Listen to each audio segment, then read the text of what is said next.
Hi, I'm Tyson Franklin, and welcome to this week's episode of the Podiatry Legends podcast. A podcast designed to help you feel, see, and think differently about the podiatry profession. With me today is a legend who is not a podiatrist. It is Olivia Brown. Olivia is a sports therapist, scar practitioner, and stretching enthusiast based in Lincolnshire in the UK. And Olivia was at this year's Foot and Ankle Show. That's sort of how we almost crossed paths, but didn't actually meet in person. You saw me talk, but we didn't really connect until I got back home through LinkedIn. Yeah, so after I saw your talk, everyone was in mass going towards you, and I was like, "Oh, I wanted to say hi, but this is quite a big queue." So I thought, "Oh, I might bump into him again later." But you seem to be quite a popular man, so I thought, "Do you know what? I'll find him again on LinkedIn, and I'll just say thank you to you for your talks. I thought it was really good." And then yes, then went from there. So the joys of LinkedIn. What's really funny, I have people come up to me who introduce themselves, but I've known them for years through social media. Could be 5, 6, Yeah. 7 years.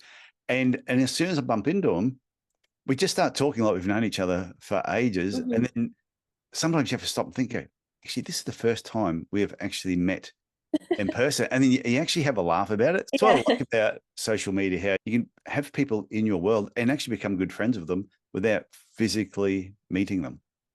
Absolutely. I think with social media, I think it does get a lot of hate. I think obviously there is dark sides to social media and there's Yeah. things that I don't agree with social. There is, but we won't go down there. We'll stay positive. But I do think social media in the world of work and the world of your passions, your career, for me personally, I think it's brilliant. So I wouldn't have probably been able to connect with you. We wouldn't be doing this now if we both went on LinkedIn and I True. hadn't looked at you and commented and things like that. We wouldn't have had this conversation right now. So I think it is really important. And I think some of the things that I'm a big believer in word of mouth as your best thing for your clients. But some of my services, you can't spread by word of mouth because of what they are. So I do think social media is a really good thing. I'm on board with it. I know some people are very paranoid and they're very protective of their life outside of their professional life. And like I always say to people, and I probably say it in every second podcast, if a patient really wants to stalk you, they'll just follow you home from work. Yeah, That's true. really, they'll just wait in the bush out the front of your clinic. They'll have the lights off in the car park. And as you drive off, we've all seen the movies. Yeah, where you see the person ducked down in the seat. But it's one of Yeah. those things. And I've always looked at that, with myself, and I'm in Cairns, which is a small area. There's one road that comes into Cairns and there's one road out, even though I think the Okay. whole population is 150,000, but it's still relatively small. And I never really thought I was that important to be worried that anyone was going to stalk me. And so I never Yeah. worried about it. No, okay, fair enough. I mean, I think tonight now I'll be a bit scared. I think I'm in a horror movie now we've talked about it. I'll be running to No, my car. no, I like to think that 99.9% of your patients that ever come into a clinic are usually nice people and are Oh not yeah, there to my harm you. client's lovely. Yeah. You So get the odd nutcase, but I had a patient we love once. them. I think I've mentioned on the podcast before, and he came in and he said, "I have sore heels." I went, "Oh yeah, okay, yeah, that's what we do. That's very common." He goes, "And I think I know what caused it." I went, "Oh, this will be interesting." I'm always, has he read a magazine or something? And he was an interesting looking fella, had long hair. And I said, "What do you think it is?" He said, "Well, at night, the devil comes into my room, transforms my room into a dungeon, shackles me to the wall, and Oh beats my the bottom of god. my feet with a club." Really? And I went, "You know what? That'll do it." I said, "You might be onto something here." And I'm going off the conversation. And then I said, and he said, "Yeah, I have this little chakra or something, this little demon that sits on his shoulder." He said, "You can probably see him." I went, "Oh, does he move around a lot?" "Yeah." I said, "I think he just ducked behind your hair." That's why I mentioned he had long hair. Yeah. Anyway, this is the only time I've ever had a patient in the room that frightened me. It's the Yeah. only time. There was something about him just Yeah. freaked me out a little bit. So anyway, he leaves, walks out of the clinic. I said to the girls, "Never book him back in again with me. Or if you do not make it the last patient of the day and do not leave me here by myself." I said, "I've never been terrified before. This guy actually scared me." Yeah. 3 days later, he rang the clinic. Oh, so my advice, of course, I had to give him advice. Checked everything out. I said, "Here's my advice. When you go to bed at night, wear shoes." He said, serious? I said, just wear shoes to bed. Anyway, he rings up 3 days later to let the girls know that his heel pain was so much better wearing shoes to bed at night, because when the devil was clubbing him, he wasn't feeling it as bad. How good's that? I mean, I beat I the mean, devil. I mean, it's slightly out of the box, but we'll go. Well done, it's a happy patient, I guess. Yeah. So, like I said, majority of patients I think are really good. You do get the odd person that Yeah. is a little bit out there. So let's get back onto you. You're into sports therapy. Sports therapist, yeah. Yeah, sports therapist, scar practitioner, stretching enthusiast. Yeah. But before we just touch on that part, what got you at the foot and ankle show in the first place? Part of the sports therapy, I do insoles. So I fit insoles. Obviously, you get a lot of foot and ankle injuries as well. I mean, not as quite advanced as your devil guy, but I do get some foot and ankle issues. So I've been fitting insoles for absolutely a year. And I use Orthotics, who tend to sponsor the foot and ankle show. So they're normally like, oh, Olivia, you ought to come to this. We've got this under, and that's how I learned about the foot and ankle show in the first place. And I did go last year as well. And I enjoyed it. So I thought, do you know what? I'm going to come again this year. I find like I don't ever seem to go to a show or a trade show or a talk where I don't learn at least something. So I do like to go, because you always come back with something, even if it's completely random, like doing a podcast. So yeah, so that's how I ended up at the foot and ankle show, through insoles and orthotics. Yeah, I like what you said to me before we press record, when you said you looked at the program and then you scan the program first and you really work out your plan of attack on what you're going to do and whatever talks. And that's how my happiness and achievement talk stood out. So you saw that. Yeah. And I did exactly the same thing. I went through everything and I circled, because I had different people that have been on this podcast who were talking. So I wanted to make sure I saw their talks. And I think one of my talks clashed with somebody else's. So I couldn't do mine and watch theirs at the same time. Yeah. But it's a fantastic 2 days. Yeah, it's very good. I mean, I have a little bit of a strategic plan of how I do these now, because when they do talks and trade shows at the same time, you've only got a limited amount of time. Yeah. So I do what I said before we started recording, which is obviously find the most exciting thing that stands out to you. Then I do have a little bit of logic in my plan. So I will look at, for example, I wanted to go and see a talk on plantar fasciitis. So I did go and see that purposely for educational purposes. And then obviously you've got to get around the whole show. So I like to see all the new things. And if there's something I've not seen before, a new insole or a new product. So you're on a bit of a time scale, really. You've got to try and put it in the little gaps. I know there's so much to fit in 2 days. So how's your relationship with podiatrists?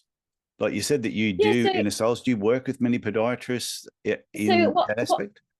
What I tried to do is, so I can't remember if I said this during our recording or not, but I have my own private clinic, and then I work in different areas, like mobile as well. So I go to other people's clinics, and sometimes people get me to do a clinic at their place that's not necessarily, for example, one of them I do, it's like an equestrian one. So it's an equestrian centre, but I go and do all of the different riders' injuries and things like that. So it's kind of clinic, but it's not. So what I try and do is I try and network with different people in the different areas, because obviously I'm not a podiatrist, but I'm also not an osteopath. I'm also not a chiropractor. So you have to make connections so that when you're in different areas, if someone comes in and I say, do you know what, I can help with this part of your problem, but I actually think you'd be better suited to said therapist because they specialise in this. And then you can all work together and make sure the patient's getting the right treatment and they're going to the right area. So I try my best to try and incorporate as many different networking things as I can, if you like.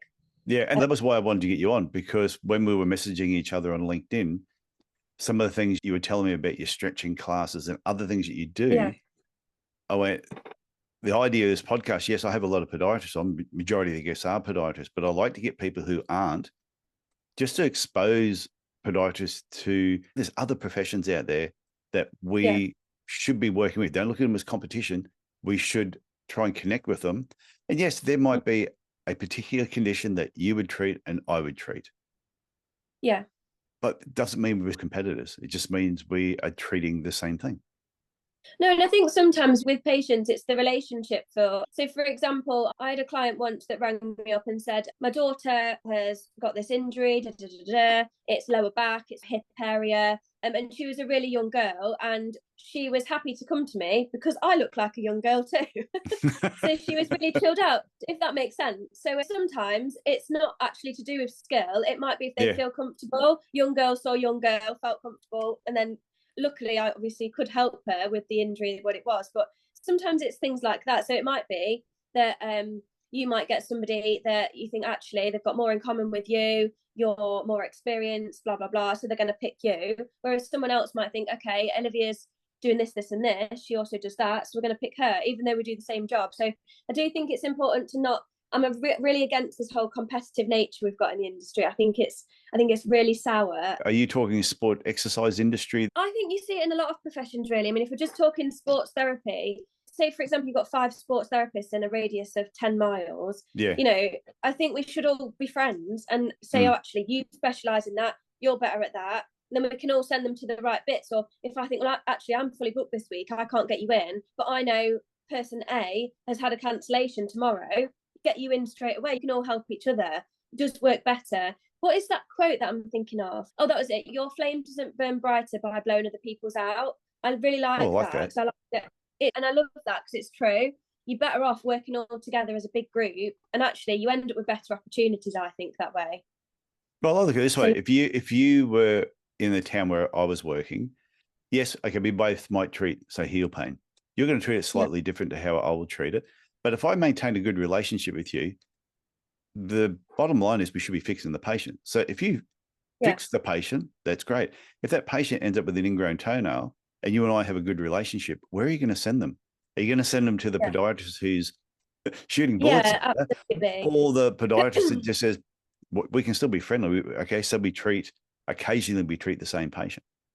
Yeah, absolutely. And the thing is, I just think there's that many people with aches and pains and injuries and issues going on. There is enough people to go around us all. I sometimes think I can't get everybody done in a week. So we need more people to help everybody. We can't just be, you know, and if we're poorly or unwell, it's nice to be able to have someone. I don't want to think about my patients if I'm unwell for a week. They've got to now wait and I'm fully booked the week after, they've got a week, wait another week. I want them to be able to go and get fixed. And if it means that they want to use me afterwards, that's fine. And if they prefer the other person, that's also fine. I think, I think the competitive aspect, I don't think it's a good thing. Yeah, I think it's changing. I mentioned on last week's podcast that I think this real competitive side of things is changing. Like I'm old and crusty, but some of the podiatrists that are older and crustier than me, I think we're really competitive with each other. This was my territory. And if you came, and I remember setting up my first clinic as a young buck coming in, and the podiatrists that were already in town, if they could have hung me, they would have.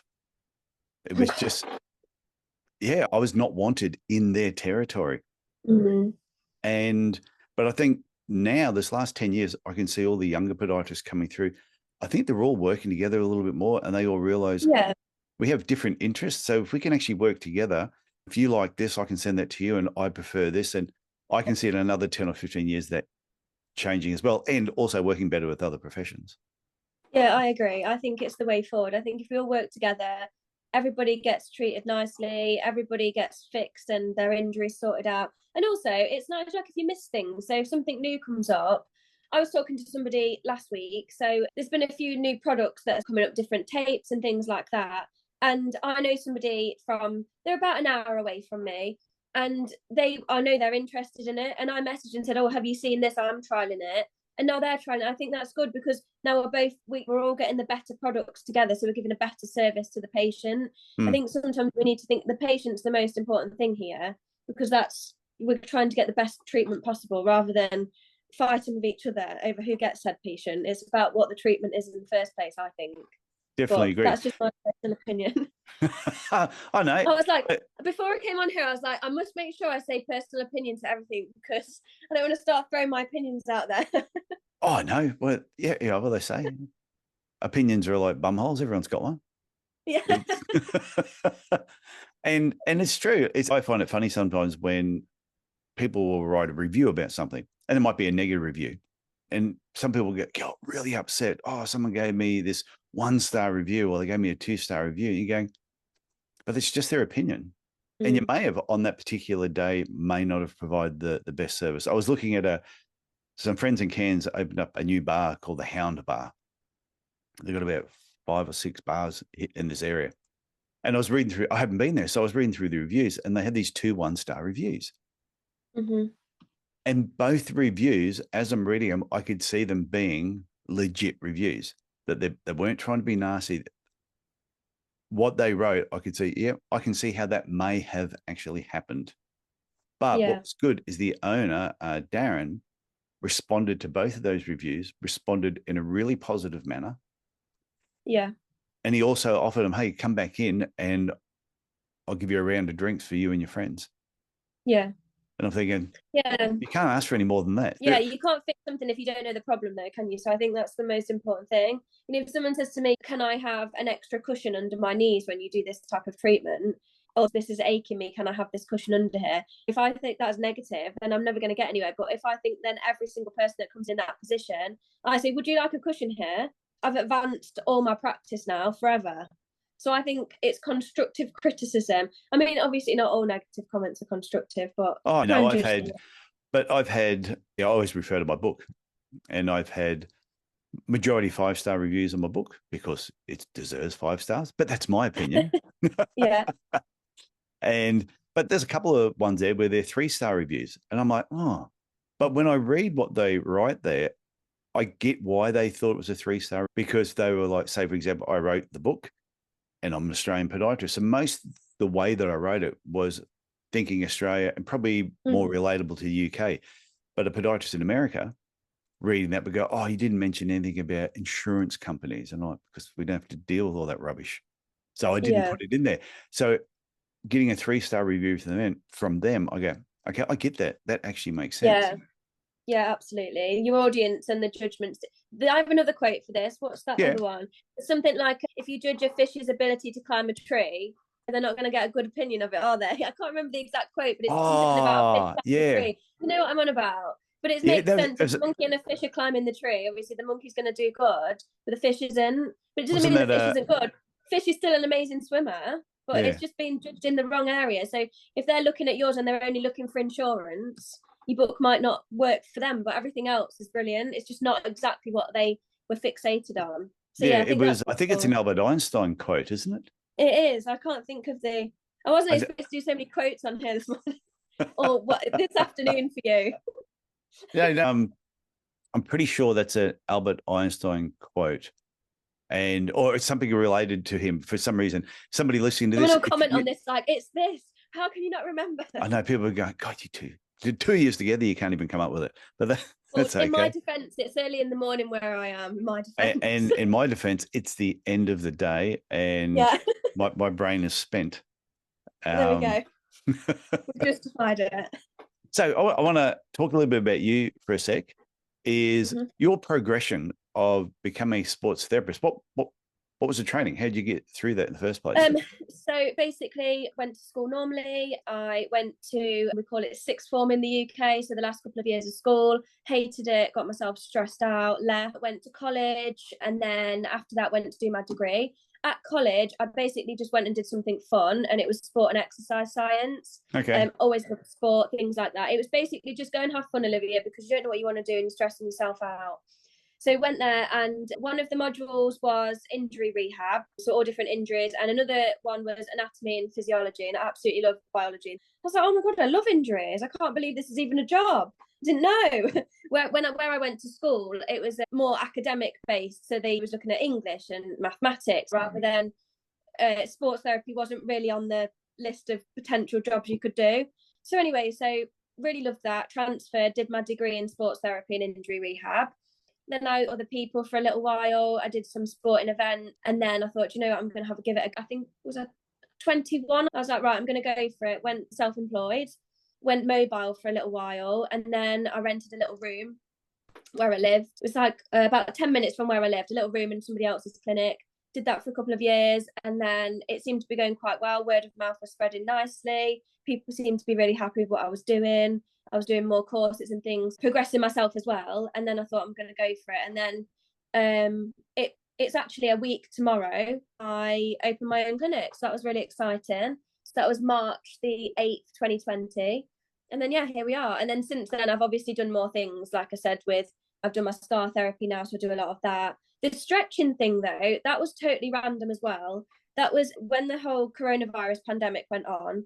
In the UK, we wasn't allowed, I don't know what everywhere else, but UK, we wasn't allowed to obviously touch people for a while and do things. And so obviously that's taken a lot of my business away. So I did try to do sort of virtual rehab with people, but I was a little bit bored, if I'm honest. So doing a bit of virtual, but there's a lot of time in the day to kill. We can't go anywhere, can't do anything. So I thought, do you know what I'm going to do? I'm going to go online and I'm going to keep people motivated. I'm going to put quotes and things on. I'm going to put stretching videos on. I'm going to do a stretch of the week. So people are a bit more motivated. They liked it. So then I did tool stretching classes and then people still loved it. So that kind of is a bit of a side business that's ended up being quite a big part of my life because people still enjoy it. So I'm not going to take it away. So you kept doing it. So you set that up during COVID and then it I mean, I did do continued. one class a week, actually. I did do one stretch class a week before COVID, but I didn't, it was a 45-minute class a week. It wasn't anything, it wasn't a big thing, but I love stretching and things like that. I had a dancing background, so it was a bit of rehab. I turned it into a bit of a rehab slash stretch class. Yeah. But yeah, COVID is what made that a big thing because I just started stretching on the internet and people liked it. I think there's a lot of, like, other than all the death that went on during COVID times and the businesses that did crash and fail and the financial hardship people went through and the mental problems and depression. I mean, other than all the negatives, there were a lot of positives that came out of it as well, where people had to think differently. They couldn't just stick with what the norm was. They had to think outside the box. And I did, because I used to do I would run workshops live, marketing workshops. And then when COVID hit, all of a sudden that all stopped. And I went, and I was still doing coaching clients online. And then somebody just said to me, what if you did more your training, your workshops online? So that's how I created this thing called initially it was a 12-week podiatry business reboot. And it was just 12 sessions of the most intense things that I think you need in your podiatry business to get it growing. Yeah, good idea.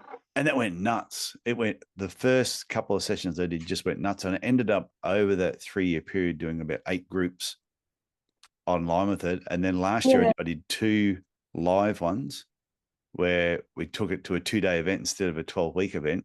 And then now I've tried to switch it back again to see, because I had people from the UK approach me and say, can you do it online again? Or are you going to come back to the UK and do it live for 2 days? But that all came about because of COVID. Yeah, I think so for me, I'm quite big on like mindset, and I think you can look at it in 2 ways. So obviously the way I could have looked at it was, okay, I can't work now. I've just opened my brand new clinic and about 2 weeks later, I'm now closed. That's not great. It's a bigger clinic. I've got more financial burden now, and now I'm closed. I've just progressed myself. I've spent lots of money on new courses, and now I'm closed. So you could have been quite negative, but I thought, do you know what? I'm not going to do that. I'm going to how can I have fun, make an income and use my time to my best advantage? So obviously doing the online stuff, it's not as good of an income, but it's a substantial income to get you through. And then also it's fun. It's created a new side of my business. I made little pain workshops. I call it a stretch and strengthen pain workshop series that I've got. So I spent time creating those. And because you've got the time to then go away from it and come back, you're not thinking I'm on a time limit. Yeah. You can go for a walk, come back, try again. So I made a lot of things like that as well. So I feel like I use the time to my advantage.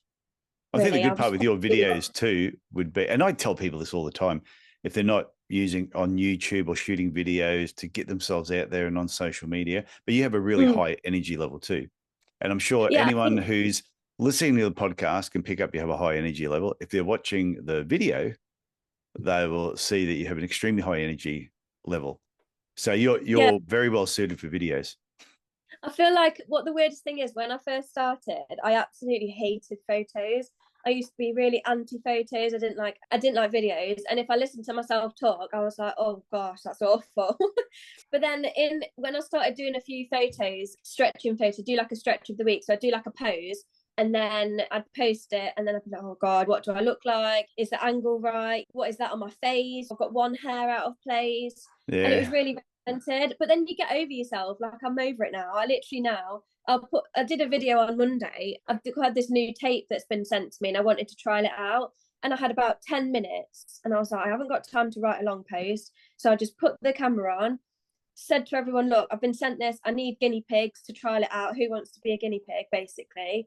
And then posted it. And I didn't even watch myself back. And I thought, you know what? That's such good personal progression, because once you've started putting yourself out there, you do, without meaning to, you get like personal confidence, if that makes sense. Oh, and no, it definitely does. Get like, yeah, you like get over yourself and you just start doing it. And then people are messaging like, oh, that was really cool. Yeah, I want to do it.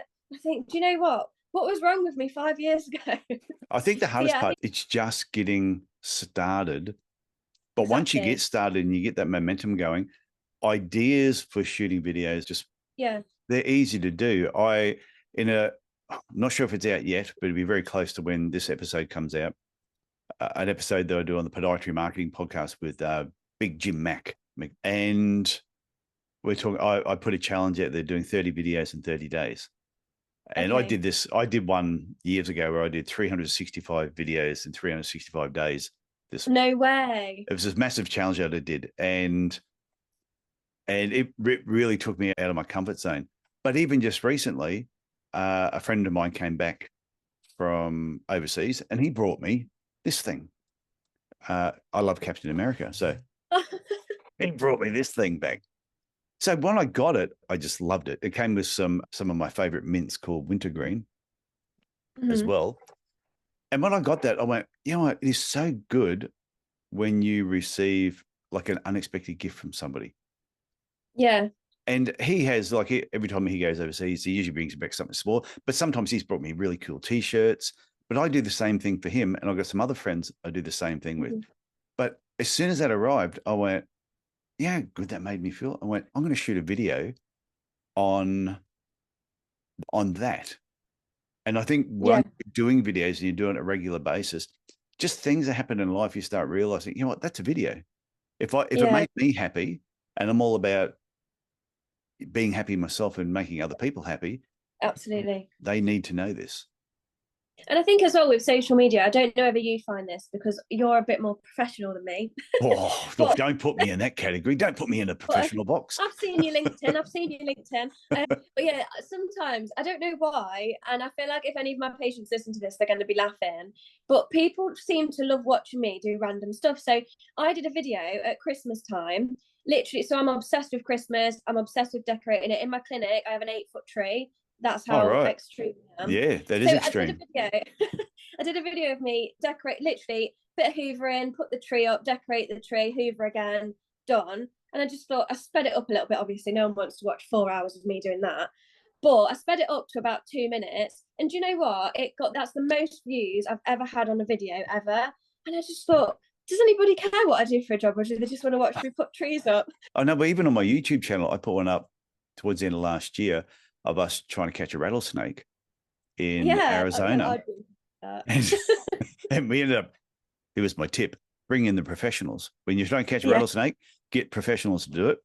But that video, I put it up there and bang, before I knew, almost overnight, 500 views of that video. And I've gone, hang on, I've done some really important business ones and some serious topics, and it gets 50 views. And then we're chasing a rattlesnake and all of a sudden it gets 500. So I agree. I think people, especially in podiatry businesses and like in your business. Yeah, absolutely. I think your patients want to see a little bit behind the scenes. Yeah. What is the thing they can't see?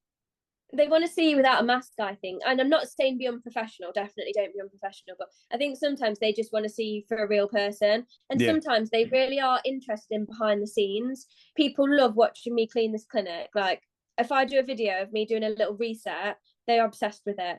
If I do a video of me, so I did one on negative pressure. So like cupping therapy, and one of my machines that I use, my scar machine, it lifts the tissue. And I thought I spent ages on it, editing it, making sure it all works. I did a big, massive paragraph all explaining, and no one cared. I got about 3 likes. I think one of them was a parent, so that doesn't even count. And then I did another video, no editing. It took me 3 seconds to do it. Literally posted it with, I don't even think I put a caption. And it was me doing this back bend stretch on the side of a boxing ring, just a funny music.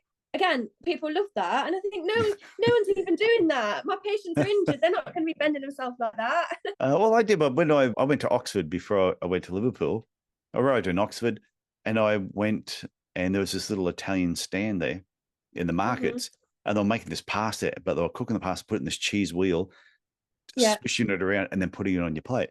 So I said, "Oh, can I videotape you doing that? Yeah, when you make mine." Though, yeah. So I videotaped it.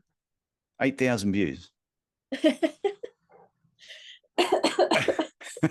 of me filming someone making pasta. Yeah. Yeah, if I was to give advice for social media, it's just have fun with it and just post what you fancy at the time. Don't overthink it. The more you overthink it, the worse it gets. I think the tip you said there, though, is like you're posting it, have some fun. Just be professional. Don't drop your pants. That's a suggestion. No, please don't do that. Within reason. Yeah. And stay professional. But I have seen some people where they have been unprofessional, but all of a sudden it's a completely different market then. You're not your patients or people following you or even friends following you. If they know what your personality is like, they expect you to have a little bit of fun and carry on a little bit. Innocently, though. Yeah, but innocently. But, geez, I would never film anything. I'm glad when I was younger there were no video cameras. No. People, if they had phones around when I was a kid, my bare bum would have been out there a lot. No. I don't think I'd have linked with you on LinkedIn if that was the case. No, it's anyway. Where were we?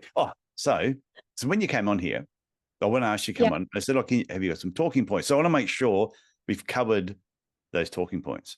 So one was about like customer care. I'm massive on customer care. I think customer care is the most important thing, because I think what people forget is in my industry and all the industries is, so I really like the saying, treat how you wish to be treated. And I know generically that saying is used for being kind to people, isn't it? Yeah. But I like that as a real practical, like pragmatic way of looking at it. So literally treat someone how I'd want to be treated if I was a client or patient. So I think, first of all, they're going to be nervous if they've not been to anyone before, or, for example, they've had, so for example, they've got a scar and they're embarrassed of said scar. It's a real nerve-wracking thing to come in, get the scar out, show somebody they don't know, and then have them touch and move it around and do whatever they're going to do. So I think first things first is just let them sit and be comfortable and let them listen to them. Let them talk. Say, for example, they come in with something that you see every single day. So it's just a generic thing that you see every single week, day in, day out.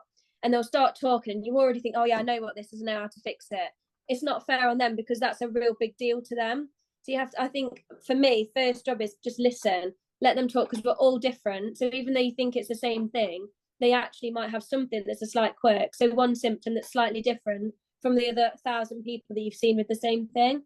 So I think listening to them, making them comfortable as well. For my job, is slightly different. So you're getting different body parts that they might need to see. So making sure they're all covered up, making sure there's a bathroom available. Do they need a drink? Are they okay? Checking in with them throughout the treatment and things like that. So I am quite big on customer care. I think that's the most important thing. But customer care is in looking after them aside from the treatment, not just the treatment itself. Yeah. I know. I think it's a really good point. Even in my podiatry clinic, we would, your whole reception area, the chairs that people go to sit in, are they comfortable? Yeah. Are they appropriate for the age of the people that you're attracting? We had a refrigerator in our reception area, the glass doors, that was just full of bottles of water. Yeah. That had our business name and everything on there. And because we're in the tropics, we're hot. It's hot 11 months of the year. We'd say to patients when they arrive, hey, especially during summer, grab yourself a bottle of water, making sure that they weren't dehydrated when they turned up. Yeah. And when they arrived, we tell them where the bathrooms were if they needed to go before they went in for the consultation. So I think it's all those little things also makes the patient feel comfortable in your particular business. I think as well, it shows them that you're thinking outside the box. So I'm trying to think of an example. So ladies with really long hair, or like your devil guy, gentlemen with long hair, should be inclusive. That was my bad. So I have a little drawer with random things in. So if they forget a hair bubble, but I need the neck to work with, here you go. I've got loads of new hair bubbles here. Take one. make yourself more comfortable instead of me putting oil all in your hair, for example, or like you say, having water. Or I do have fruits, but to be honest, they don't go down so well here. I think they just want something else. But I have fruits and things that people, if they feel afterwards or feel a little bit lightheaded, been through quite a big treatment, they can just sit and chill out before they go home. I think these things, and time as well. I do feel like one thing I would say is I feel like a lot of people make their appointment times too short. Oh, yeah. So they're rushing people out of the door and not giving them the opportunity to say, we've got 5 minutes left now. Do you have any questions on everything what we've been through? So you can make sure when you go home, you know exactly what you're doing. And is there anything that you're unsure of?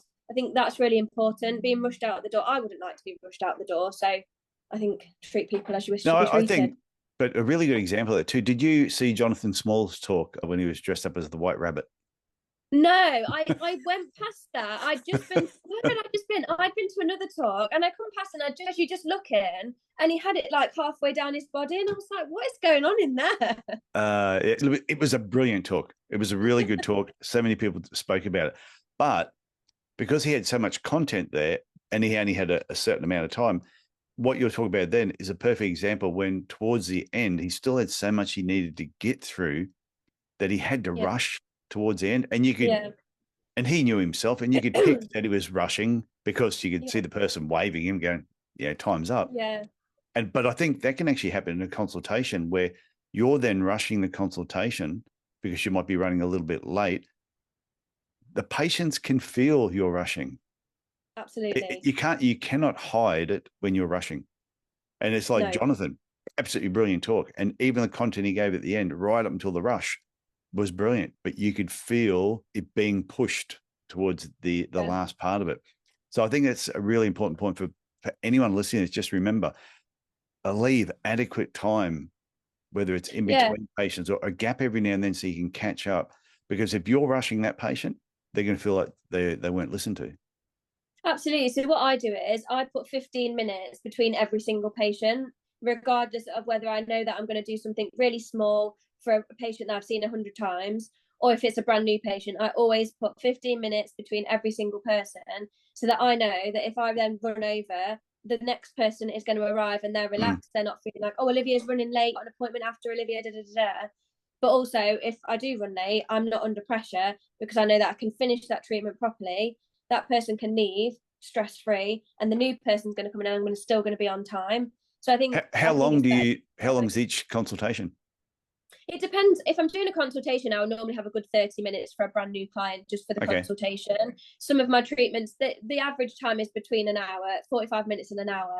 But say they're just coming in for, say someone's playing a sport and they just want their ankle strapping up before they go because they're not going to listen and they're going to play the sport anyway. Yeah. So I'm like, okay, I'll strap it up. And I'm strapping it. That only takes me probably 10 minutes. So I would probably leave a 15-minute appointment for them, but I would still leave a 15-minute spare because you've always got admin to do. You've got, for me, I've got loads of laundry, towels and things that you've got to put away. So I just think it stops the whole, because you're right, people can sense energy. And if I'm rushing about running back, they can sense it. I've been in consultations with other practitioners when I remember once I went and got this massage. Our massage I was booked in for. And when it finished, I'm thinking, did I have a shirt on that says, I'm really stupid? Because I saw the clock on the wall when I went in and I saw the clock when we ended. Yeah. And I went, you're only with me for 40 minutes. You started 10 minutes late and then you've finished a little bit earlier than what you should have because I know you're trying to catch up to get the next one in. And I'm thinking, but normally I pay for an hour. And I never went back. Yeah. I left there. I paid the bill because I'm not going to argue. I paid the bill and she said, would you like to make another appointment? I said, oh, I've just got to check my schedule. Everyone would have heard that before. And I didn't have to check my schedule. I had already made the decision. I'm never coming back here because you rushed my 60-minute massage into 40 or 45 minutes. And now if she had said to me, oh, instead of paying what I was normally paying, you only have to pay this because I rushed you through, I would have gone, at least you know I'm not stupid then. Yeah, I think it's how you. So for me, if I was doing a sports massage, so I write mine as a certain time. So say for example, I would class it as a 50-minute sports massage. So if you read my price and service list, it's a 50-minute sports massage. And then, so I know I've got my 15 minutes before and after. So if they arrive a little bit earlier and arrive a bit late, but I know I've still got 10 minutes anyway in the appointment time. So there's time for them to get in, get dressed, blah, blah, blah. So I think if you say 1 hour, then you need to have really an hour 10 for the appointment. Well, actually, I better rephrase it.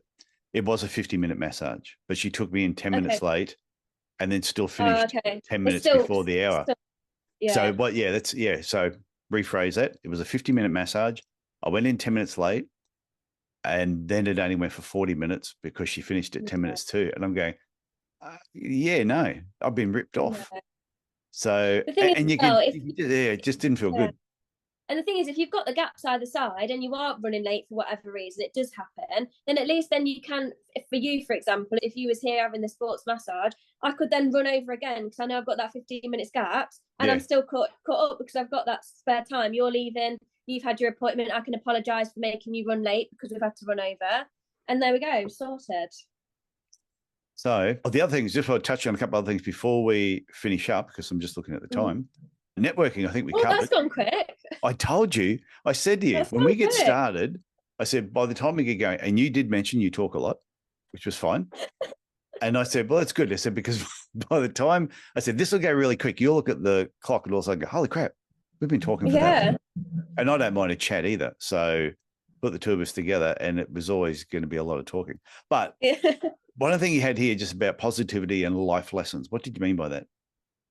I think sometimes we can get whisked away with things, and I think we forget to look at what we're learning in the process. For example, something I've been learning for myself recently, I can't remember if I said before we started recording or after, but I'm quite young anyway, so I'm 27, and so there's a lot of things obviously that you're still learning, I guess, in your 20s. Yeah. But even though I've run my business for years and I've been in the industry sort of 9 years, there's still things that I have to learn personally, and one of them is, at the minute, sometimes, Olivia, you have to just go with the flow. You can't plan every single thing, and sometimes it's actually better when the plans go wrong because then you find your path a little bit better. So that's something I'm learning at the minute, but I think sometimes you just have to see what is the situation, why has it gone wrong, write down what's gone wrong, why it's gone wrong, and then think, am I supposed to learn something here, or is this just I need to get to work earlier, or I need to leave a gap between customers, or is it actually something that as a personality thing or a personal development thing that I then need to learn to move forward? I think people develop their business so much, but they forget to develop themselves. So for me, I'm really big on what am I doing for what is my personality restricting me here? Because sometimes it's a good thing. So obviously being able to talk to people, I talk too much, but I can talk to people. It's good for patients. Obviously, then they feel more comfortable. We can talk, whatever. But then also in some situations, it's like, Olivia, you've got to stay on track, stay on the point. But yeah, I think I like to do personal development all the time because I think that implemented into then business skills as well and building that up. I think putting the two together, that's how it works, but especially when you're a sole trader or you're self-employed, because you are the business, if that makes sense. It doesn't really matter if I didn't have my own clinic. If I set up in a shed somewhere, it's still me. And then if I moved to the clinic, and then if I moved somewhere else, if I came and sat in your office, I'm still the business. So I think you have to develop yourself. So yeah, that's what I meant with the whole life lessons thing. I think that's a really good distinction you made though, about when something negative happens, is it something where it's a timing issue? Is it something that you can fix up by allowing more time or leaving home earlier? Just those sort of things. It's a systems problem that you need to fix. But then the other part, like you said, is it a personal or personality problem? Because like for me, for example, sometimes I say things before my brain really clicks into gear, and my wife will just look at me, just shaking my head, going, I can't believe you said that. I'm going to hide something. No. But I think that's a great distinction between something that's a system that you need to fix or something you need to work on yourself. Just quickly, one of the biggest things I think with this sort of thing is, so when I don't know why I went back to speak to somebody from college, like years after I'd finished, and we was having this conversation, and there was a few sort of students saying like, how did you know, Olivia, that you wanted to be in clinic and work one-to-one? Because in my job, obviously, you can work events. So if there's a running event or a triathlon, whatever, you can go and work the side of that. You can work for a team. There's all different ways you can do it. How did you know? And I said, do you know what? I just looked at what I'm like as a person. I like one-to-one. I like talking to people one-to-one. I like making people feel better. I'm a bit more nervous in an environment where there's loads of people and there's lots of chaos going on. I don't concentrate as well as when I do one-to-one. I like having things structured and organised. So I can run a diary really well. I'm really good with appointments. I'm quite structured. So I suit being self-employed. Probably with matches and games, they're a bit last minute sometimes and things get cancelled and changed, which is not really, I don't like that. I like to know what I'm doing when I'm doing it. So I think looking at your personality, you can actually get into the right part of your industry really well. But I think sometimes people focus so much on the job instead of actually focusing on what they're like and what they enjoy, and then they get in the wrong path. So that's kind of what I meant, if that makes sense. Yeah, no, it does, because, well, we said this before we press record, that there's some people that they just meant to be working for somebody else. They should be, whether like in the NHS or just an employee. That is their personality, and they are best suited. And some of those people, though, unfortunately make the mistake of setting up their own business. Yeah. And they try and carry through an employee mentality into running a business, and it just doesn't. It's really hard trying to do that. Whereas other people, they are just meant to be working for themselves. And if they stay an employee, they just become frustrated and they become crazy. So that they need that challenge of their own business. Absolutely. And some people need to hop between the both, that they need to be an employee for a period of time, then go and do their own thing, and then maybe go back to being an employee. And it could be, or could do both, a hybrid, work part-time somewhere and have their own part-time business. There's no right or wrong answer, but I think you're right. It's what suits your personality. Yeah. So, Olivia, if people want to reach out to you, you told me on Facebook they can find you as Olivia Brown sports therapist, and the other one is Stretching with Olivia. Yeah, so I'm Olivia Brown, sports therapist on pretty much everything: LinkedIn, Facebook, Instagram. That's my main business page. That's the serious things.